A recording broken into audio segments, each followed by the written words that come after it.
Meus amados irmãos e irmãs, que alegria estarmos juntos mais uma vez. E hoje, num dia muito especial, nós estamos iniciando mais um ano na presença do Senhor. Que bom podermos iniciar o ano juntos mais uma vez, estudando a sua palavra. Quero agradecer e louvar a Deus pela sua vida, da sua família. Que bom que nós estamos juntos hoje.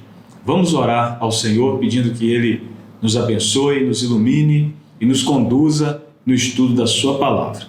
Oremos. Querido Deus, amado Pai Celestial, muito obrigado, ó Deus, por este momento tão especial que o Senhor, ó Deus, preparou para nós, em que juntos estamos, ó Deus, mais uma vez para estudar a Tua palavra. Estamos diante da Tua palavra. Obrigado pela vida dos meus irmãos e irmãs que juntos comigo estão nesta oportunidade. Que o Senhor abençoe suas vidas, suas famílias, ó Deus, e que possamos juntos crescer no conhecimento e na graça do Senhor Jesus.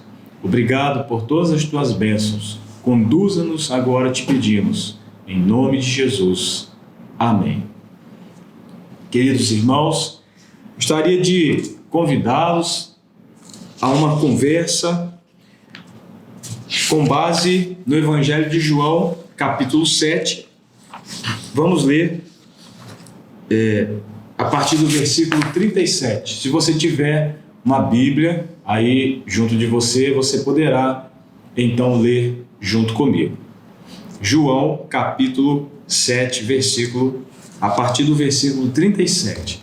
Queria conversar com você hoje acerca de uma linda história registrada pelo apóstolo João, em que Jesus ele participa de uma festa, uma grande festa, e nos traz uma preciosa lição acerca de si mesmo.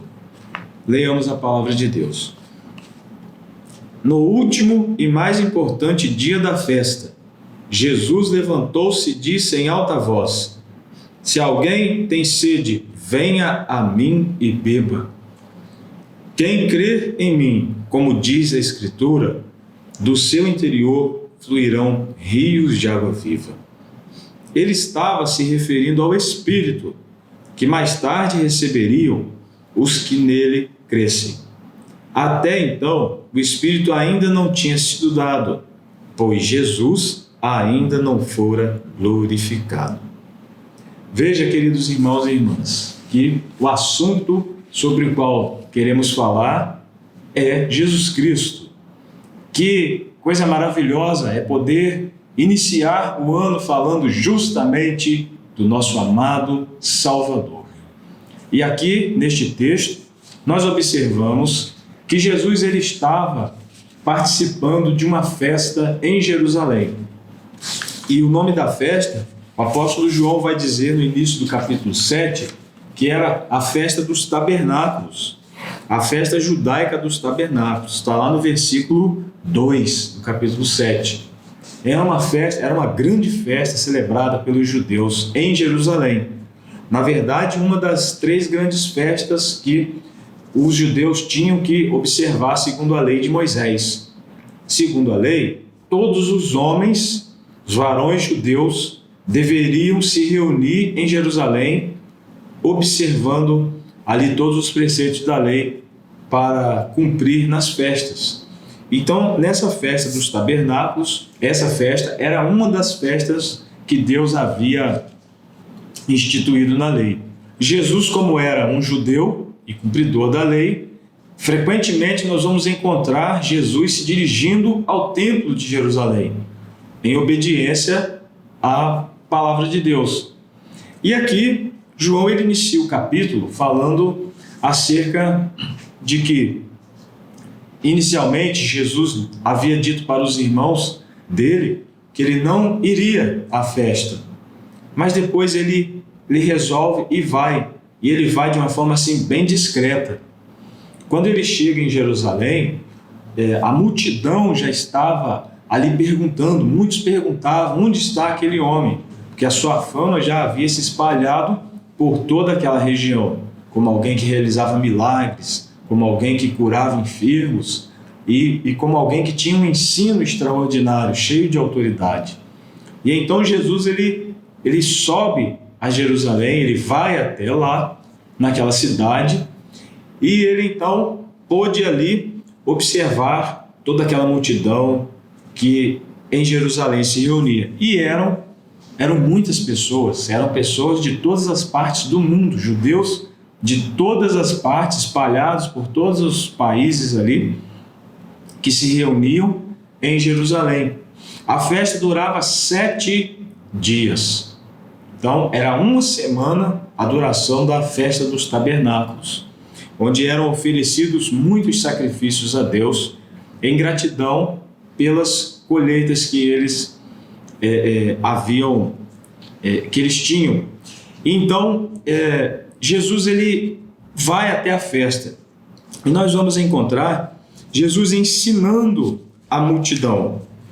E então nós vamos ver que ele enfrenta ali a oposição dos líderes judaicos, pessoas que não criam no Senhor Jesus, por inveja, por ciúme ou por tantos outros motivos. O fato é que Jesus ele enfrentou a oposição dos líderes ali, e a tal ponto que quando ele ensinava, eles então não criam e faziam de fato oposição ao que ele ao que ele ensinava.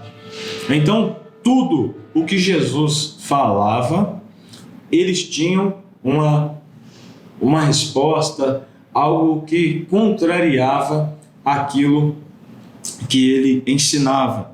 E Jesus sempre enfatizando que havia vindo de Deus, que tinha vindo de Deus, e que por isso ele falava a verdade. Ele falava a verdade. E aí nós vamos ler na palavra do Senhor que na metade da festa, lá no versículo 14, nós vamos ler João 7,14, diz que quando a festa estava na metade, Jesus subiu ao templo e começou a ensinar. Então, na metade da festa, ele então foi ao templo, local de maior aglomeração de pessoas. Então Jesus ali vai e começou a ensinar, despertando, como era de costume, a fúria dos líderes judeus, que queriam a todo custo matá-lo. A intenção deles, e nós vamos ler no versículo 1, que eles, os líderes judeus, eles tinham a intenção de matar a Jesus. Eles procuravam tirar-lhe a vida. E não foi diferente nesta ocasião. Porém, Jesus ele ensinou publicamente e ninguém fez nenhum mal a ele naquela ocasião. Porque, conforme João muito bem vai dizer, ainda não havia chegado a sua hora.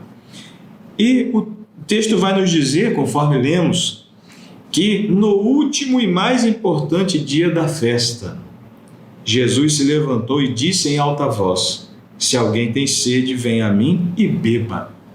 Meus irmãos, é algo extraordinário pensar sobre isso, porque conforme João ele diz que o último era o dia mais importante da festa, pois justamente nesse dia Jesus ele realiza este ato de dizer em alta voz essas palavras.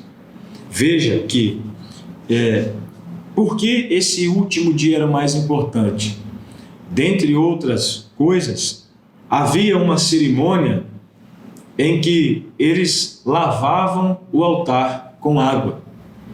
Então, nos 7 dias da festa, eram oferecidos muitos sacrifícios ali no altar. No último dia da festa, além de outras coisas que aconteciam, era feita a lavagem do altar. Então era derramada muita água, havia toda ali uma cerimônia em que o sacerdote ia ao tanque de Siloé e levava água até o altar, e ali então era lavado o altar. E muitos vão afirmar que Ali também eram feitas orações para que Deus mandasse chuvas sobre a terra de Israel por causa das plantações, da colheita e da criação de animais. É evidente que isso não está relatado na palavra, porque faz parte da tradição judaica. Mas o fato é que havia esta cerimônia ali, este ato, em que eles lavavam o altar de todo aquele sangue que ali havia. E justamente neste dia Jesus ele vai afirmar, ele vai clamar em alta voz: se alguém tem sede, venha a mim e beba. É interessante observar que João, no seu evangelho, ele frequentemente fala sobre água, do início ao fim. Do início ao fim nós vamos ver o elemento água presente na narrativa de João. Desde o capítulo 2, passando pelo capítulo 3, quando Nicodemos encontra com Jesus, e no capítulo 4, no episódio da mulher samaritana. E nós vamos, à medida que o texto ele vai prosseguindo, nós vamos sempre encontrar a menção, referência à água. E é extraordinário que no texto em que nós lemos, nós também observamos isso. Jesus faz referência à água. E isso não é uma coisa qualquer, é algo que precisa nos chamar a atenção. E aí, quando Jesus ele vai afirmar: se alguém tem sede, quanta coisa nós podemos pensar sobre essa frase. A primeira delas é a liberdade com a qual Deus dotou o ser humano. Liberdade. Nós somos livres para seguir ou não a Jesus. A ninguém é imposto seguir ao Senhor Jesus Cristo, mas é oferecido ao ser humano livremente a possibilidade de alcançar a salvação. É por isso que Jesus ele vai dizer em alta voz: se alguém tem sede, venha a mim e beba. Eu ouvi uma história recentemente que me chamou muita atenção, a história de uma pessoa, um cristão que estava indo em direção à igreja, e no caminho ele observou quando uma pessoa que havia ingerido bebida alcoólica e estava ali aparentando que estava bêbado, e aquela pessoa caiu. E então aquele cristão que estava indo em direção à igreja, ele então, quando viu aquela situação, aquela queda, se aproximou, porque conhecia aquele homem que havia caído, e ele deu a mão e perguntou: você quer se levantar? Você quer ajuda? E aí a pessoa disse: não, eu quero ficar deitado mesmo. Veja se não é isso que acontece, amados irmãos, desde que Jesus Cristo veio a este mundo. A salvação é oferecida. Jesus ele estende a sua mão ao pecador, mas infelizmente muitas pessoas rejeitam a mão oferecida pelo Salvador e preferem ficar deitados e mortos em seus pecados. E Jesus, quando ele diz: se alguém tem, é exatamente isso, porque as pessoas são livres para receber. Quem dera se a humanidade toda, sem exceção, aceitasse o dom de Deus, que é Jesus Cristo. Mas infelizmente, como todos sabemos, não é dessa forma. É por isso que Jesus ele disse que a sua vida seria dada em resgate por muitos. Por que não diz todos? Porque infelizmente nem todos aceitam, nem todos creem. Jesus ele diz: se alguém tem sede, e aqui nós podemos pensar na sede como esta necessidade da alma, esta necessidade que todas as pessoas têm de Deus. No coração de cada ser humano tem um vazio do tamanho de Deus. Só Deus preenche o vazio que há no coração de todos os seres humanos. E aqui nós vemos isso, sede. Há pessoas sedentas. Você, por certo, vai se lembrar de como é bom quando se tem sede e se bebe água, e de como faz falta para o ser humano isso. Há pessoas sedentas de Deus. Há pessoas que estão vivendo tristes neste mundo. Há pessoas que estão vivendo solitárias e tristes neste mundo. Estão sedentas, estão vazias de Deus. Mas o Senhor Jesus, ele vai dizer com muita autoridade: se alguém tem sede, venha a mim e beba. E aqui nós vemos, amados irmãos, a importância da decisão, a importância de sair do lugar, a importância de dar um passo decisivo em direção a Jesus, porque ele diz: venha a mim. Ele só espera uma decisão do ser humano, é apenas uma decisão, mas é algo que só o ser humano pode fazer. Esta decisão de ir a Jesus Cristo, só o ser humano é que pode fazer. Por isso que Jesus diz: venha a mim. É o passo decisivo, é a ação, é a decisão por Jesus Cristo.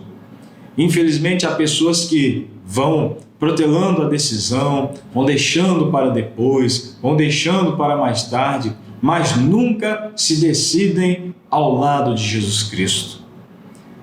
E nós vamos observar também que Jesus, ele vai dizer: venha a mim.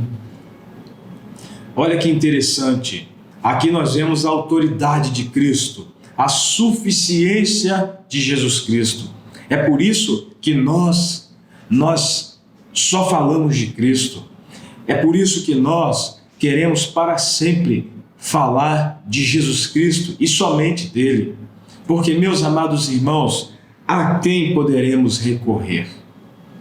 Jesus, ele com autoridade divina, ele vai dizer: venha a mim. Ou seja, porque ele é suficiente. Como é triste observar que em muitos lugares e em muitos púlpitos, a mensagem de Jesus Cristo e da suficiência de Jesus Cristo, ela está sendo substituída, ou já foi substituída, por uma mensagem antropocêntrica. O que significa isso? Em que o ser humano está no centro, em que o ser humano é glorificado, em que as capacidades humanas são destacadas, em que, enfim, e Jesus Cristo está relegado ao segundo, terceiro ou nenhum plano. Mas o ensino das Escrituras, nas quais nós estamos baseados, é exatamente esse, ou seja, que Jesus Cristo é suficiente. E nós vamos encontrar também Jesus dizendo: venha a mim e beba. Ou seja, venha a mim e se satisfaça e encontre salvação. Ou seja, venha a mim e beba, venha a mim e satisfaça esta necessidade. Meus amados irmãos, e para terminar, nós vamos encontrar Jesus, ele dizendo o resultado desta confiança nele, que é justamente: quem crer em mim, como diz a Escritura, do seu interior fluirão rios de água viva. É interessante pensar que quando Jesus ele diz, como diz a Escritura, é uma coisa que precisa nos fazer pensar, no sentido de que todas as pessoas, praticamente, com algumas poucas exceções, elas creem que Jesus Cristo existiu. Elas acreditam que ele de fato existiu.